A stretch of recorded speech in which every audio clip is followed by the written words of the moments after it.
Welcome to Sai பாட்டசாலா. நாம் இன்னைக்கு கொன்றை வேந்தன் பாடல் பார்க்கலாம்.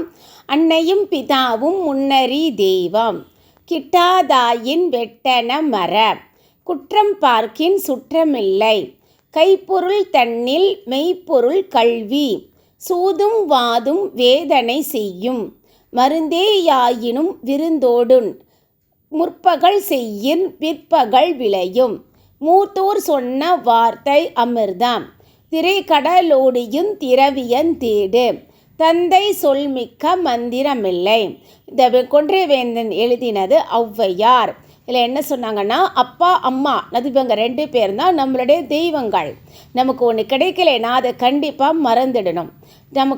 நமக்கு ரிலேஷன்ஷிப்பில் குறை சொல்லிகிட்டே இருந்தோன்னா ரிலேஷன்ஷிப் இருக்காது. எல்லாத்தையும் விட உயர்வானது கல்வி. நம்ம மற்றவங்களை ஏமாற்றினோன்னா கண்டிப்பாக நமக்கு வேதனை தான் மிஞ்சும். எவ்வளோதான் விருந்தாக இருந்தாலும் அளவாக சாப்பிட்றது நல்லது. நம்ம முன்னாடி தப்பு செஞ்சுட்டு பின்னாடி வருத்தப்படக்கூடாது. நமக்கு விட பெரியவங்க சொல்கிற வார்த்தையை கேட்டுக்கணும். நம்ம வேறு ஊர்களுக்கு போயாவது நல்லா ஏர்ன் பண்ணிக்கணும். அப்பா சொல்கிற வார்த்தையை தான் மந்திரம். இதுதான் ஔவையார் நமக்கு சொன்னது. தேங்க்யூ.